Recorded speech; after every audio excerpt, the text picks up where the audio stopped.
Ternyata nyun sewu bagi teman-teman. Contoh aja di Kota Lama, banyak masyarakat yang tidak punya KTP juga di sana. Kedung Kandang itu areanya terluas dan caleg-caleg yang terjun itu sekarang luar biasa gitu ya. Berani menghadapi semua itu, Mbak Din. Siap bertarung. Saluran komunikasi caleg. Selamat siang pemirsa, ketemu lagi bersama saya Samwes di podcast Saklek, Saluran Komunikasi Caleg. Ini adalah sebuah podcast untuk kita bisa mengetahui apa visi, misi, pemikiran, dan nilai-nilai yang hendak diperjuangkan oleh seorang caleg.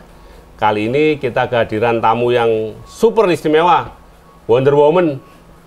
Beliau namanya adalah Mbak Dihin Widarti. Nah, kita akan cek-recek siapa beliau supaya nanti yang memilih tidak salah pilih dan kenal betul siapa sosok Dihin Widarti.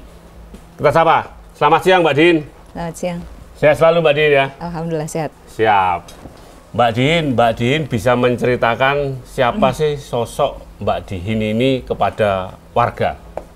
Saya adalah seorang ibu rumah tangga biasa. Ibu rumah tangga biasa, oke, siap. Aktif selama ini, passionnya 10 tahun di dunia pendidikan. Dunia pendidikan ya, oke. Khususon dipercaya sebagai sekjennya FKKM, Forum Komite Sekolah Semalang. Oke, Forum Komite Sekolah Semalang. Ya. Oke. Kan kalau kita ngomong komite sekolah itu biasanya komite sekolah itu hanya dianggap apa sih komite sekolah? Betul, gitu. iya apa komite sekolah? Apa komite sekolah iya, itu? Padahal dalam aturan Permendikbud 2575/2016 sebenarnya komite sekolah itu kan wajib ada. Betul.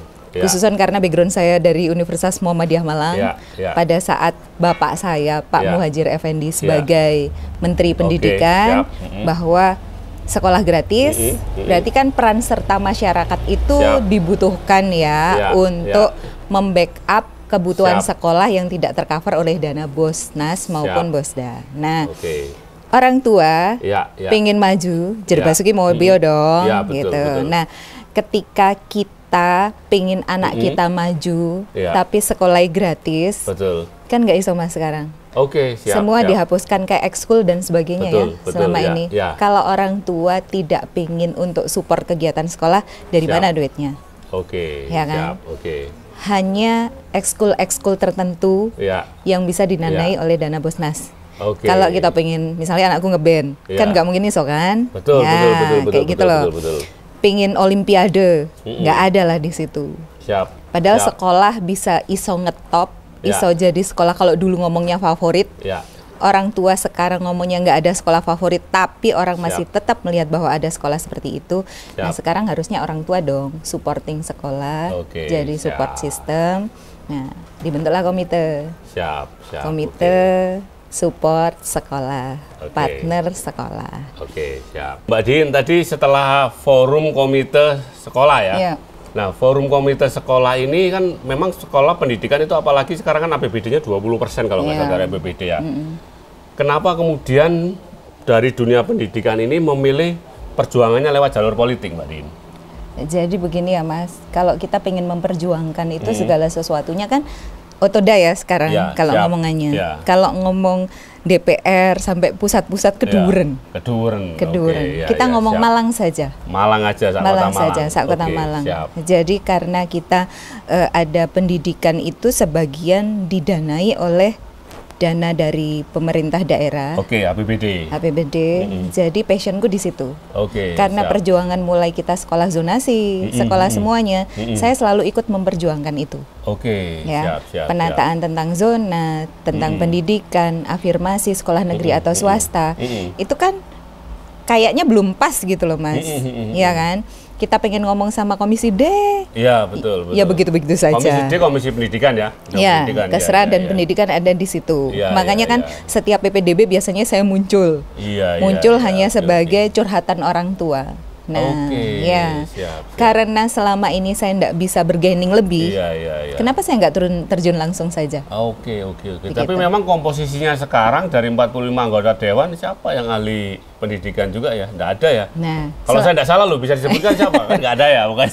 Bukan apa-apa ya Mas. Mungkin saya kan sering bertanya ketika saya konfirmasi sama teman-teman, duduk sama teman-teman Dewan Komisi D, paham nggak tentang Undang-Undang Sisdiknas? Oke. Kadang mereka nggak paham. Karena nggak paham, karena nggak ada yang paham pendidikan. Nah, akhirnya saya sering diajak ngobrol di ruang dewan sana, dikasih kesempatan untuk membedah. Terus apa terus ngono tok. Iya. Wes mending aku aja dijawabane. Kenapa? Karena gerbong saya tidak sendiri. Iya. Jadi ada teman-teman pemerhati pendidikan di luar sana yang ada di belakang saya yang akan saya ajak bicara bersama. Jadi saya tidak mengatasnamakan hanya Diin saja. Tapi berarti ini benar-benar gerbong perubahan dan kemajuan pendidikan ya. Di satu sisi ketika bapakku dulu sebagai Menteri Pendidikan, sekarang Menko-nya juga membawahi pendidikan. Betul. Pilot project pendidikan selalu ada di Kota Malang. Berarti background-nya Mbak Diin Muhammadiyah ya, di Universitas Muhammadiyah ya. Menarik ini pemirsa. Jadi orang Muhammadiyah kemudian pendidikan dan background-nya terjun ke PDI. Memang pilihannya PDI atau bagaimana? Kalau kita ngomong data ya Mas, karena kita orang kampus, orang akademisi, ngomong semuanya orang rasional, kita harus ngomong by data. Siap. Ketika saya diterjunkan di Kedung Gandang, basis massa Kedung Gandang terbesar adalah PDIP. PDI Perjuangan. Kenapa saya nggak berjuang di sana? Urusan partai, urusan semuanya nggak masalah, tapi harus berintegritas. Dan Kedung Gandang domisilinya di Kedung Gandang, Mbak Diin? Saya di Kedung Gandang. Satu. Pas berarti, klop. Kenapa Kedung Gandang? Sekolahnya nggak ada. Sekolah? Kalau kita ngomong tentang zona, mana ada SD SMP yang favorit di Kedung Gandang, gitu Mas? Iya, betul. Berarti itu juga arah perjuangannya ya? Terus. Pemerataan pendidikan di wilayah Kedung Gandang. Wilayah Kedung Gandang amat sangat luas dan potensial sekali. Betul, paling luas. Dari 5 kecamatan. Paling banyak jumlah penduduknya. Iya, dan paling rentan semuanya. Karena kebetulan saya di Majelis Pemberdayaan Masyarakat juga di Muhammadiyah. Warga miskin ada di Kedung Gandang. Maaf, bukan seperti apa ya. Pendidikan kurang pemerataan di Kedung Gandang. Betul. Stunting tertinggi di Kedung Gandang. TB Care tertinggi di Kedung Gandang. PR-nya kayak bener Kedung Gandang. Jadi jangan dianggap Kedung Gandang adalah sesuatu yang menarik, tapi kalau kita memang berjuang di sini, ayolah. Kalau digali lebih dalam, banyak persoalan yang harus diselesaikan di Kedung Gandang. Sampai sepaham itu loh.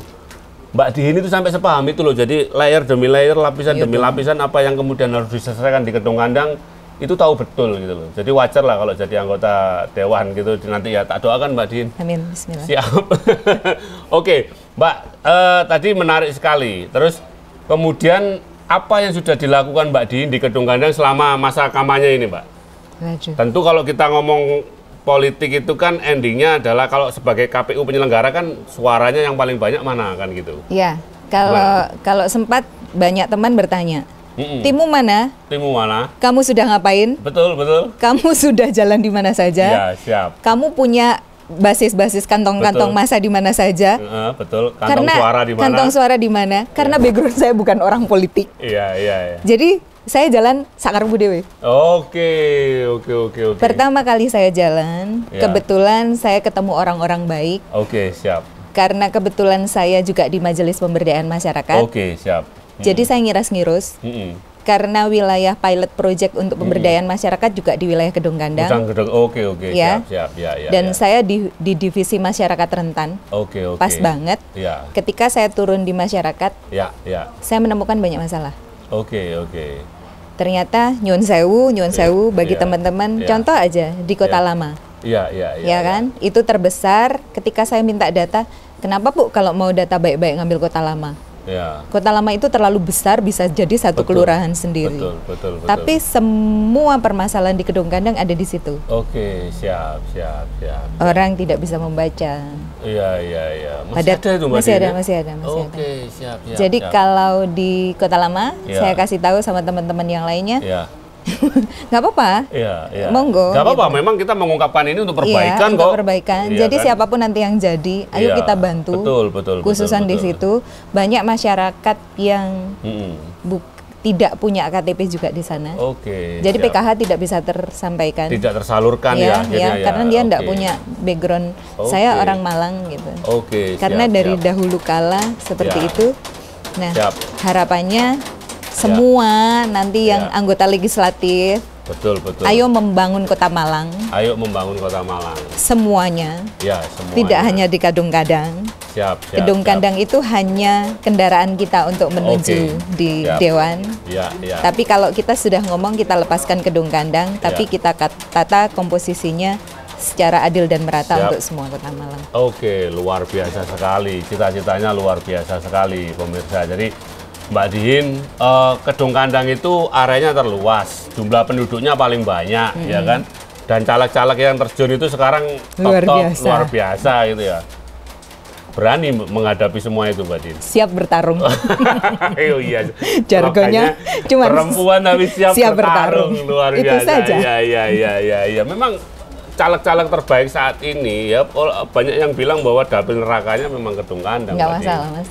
Tapi jumlah kursinya ditambah, yang tadinya 10 menjadi 11 sekarang ya. Karena jumlah penduduknya, perhitungan angka sekian untuk mendapatkan satu kursi, memang Kadung-Kadang dengan perluasan, penambahan perumahan dan sebagainya, itu bisa mengakibatkan bertambahnya satu kursi. Oke, siap. Mbak Diin, apa kemudian pesan kepada masyarakat agar pemilu yang hendak dibangun ini di tahun 2024 ini, coblosan itu bisa menghasilkan pemilu yang sehat, cerdas, mencerahkan, mendidik, dan membangun peradaban menjadi lebih baik.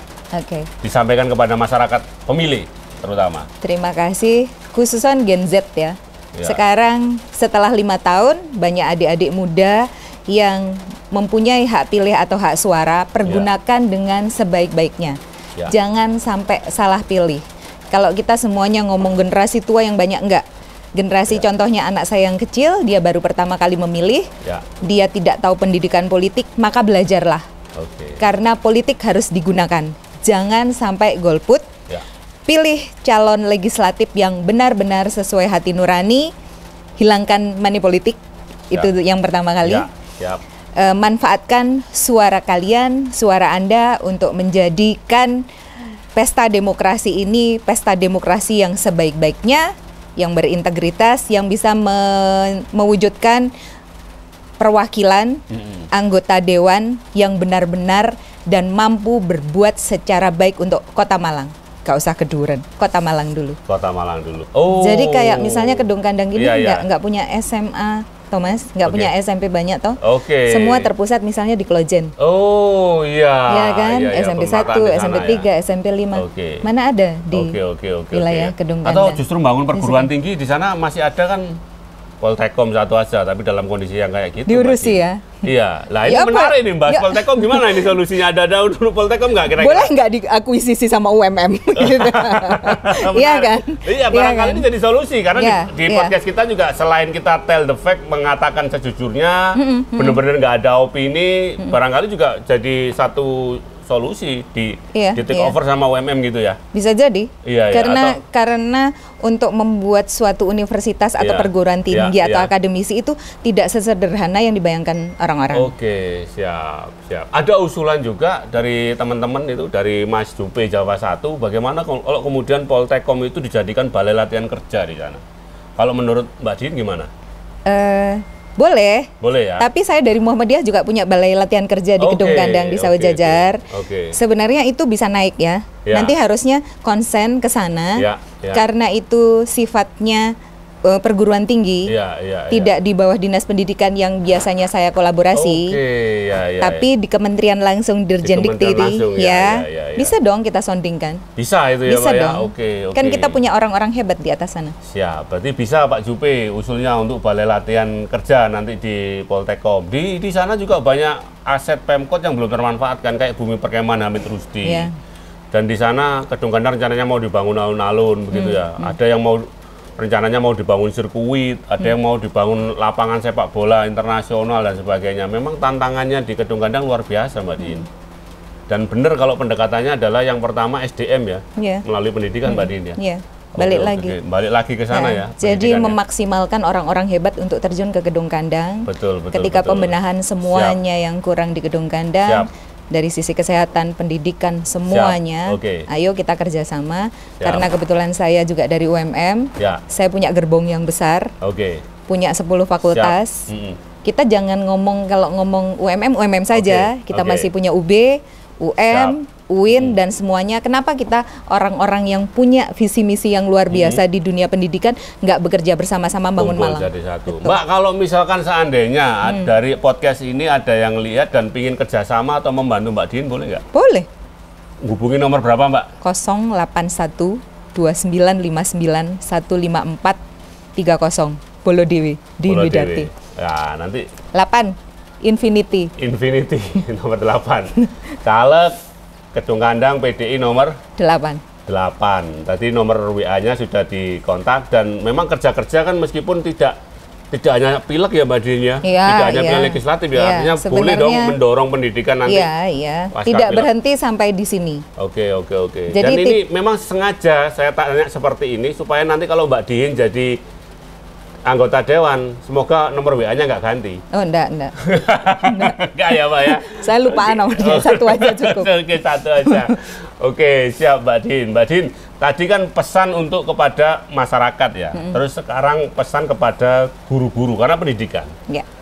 Apa sih seharusnya yang dilakukan forum guru atau para guru atau tadi komite itu dalam rangka untuk mengembangkan ekosistem pendidikan di Kota Malang secara keseluruhan? Oke. Baiklah, Bapak Ibu Guru, nyuwun sewu sekali lagi. Walaupun akreditasi itu penting bagi panjenengan semua, tapi mendidik putra-putri untuk di sekolah itu juga penting. Kami sebagai orang tua siap mensupport panjenengan untuk memajukan pendidikan di Kota Malang. Butuhnya apa? Sampaikan kepada kami, komite yang punya payung hukum untuk membantu maju dan suksesnya pendidikan di Kota Malang. Siap, terima kasih. Pemirsa, demikian tadi luar biasa sudah dijabarkan bagaimana problematika pendidikan. Dan memang sampai detik ini di podcast Saklek, saluran komunikasi caleg, belum ada satupun caleg yang membahas bidang pendidikan. Karena rata-rata membahas tentang ekonomi, UMKM, lapangan kerja, sosial, dan sebagainya. Dan memang ke depan Kota Malang benar-benar membutuhkan sosok yang benar-benar ahli dalam bidang pendidikan, karena Kota Malang juga Tribinacita salah satunya adalah kota pendidikan. Kan lucu kalau kemudian kota pendidikan tapi tidak ada anggota dewan yang paham pendidikan. Dan kita pikir juga Mbak Diin ini cocok menjadi anggota dewan yang benar-benar ngerti dunia pendidikan. Semoga jadi. Amin. Mbak Diin, terima kasih. Ya. Tetap semangat. Wani ya Mbak Diin. Siap bertarung gitu tadi ya. Siap bertarung Mbak Diin, oke. Caleg PDI nomor 8. Dapil Kedung Kandang. Diin Widarti. Terima kasih pemirsa. Sampai jumpa lagi pada episode selanjutnya. Tetap sehat, tetap semangat.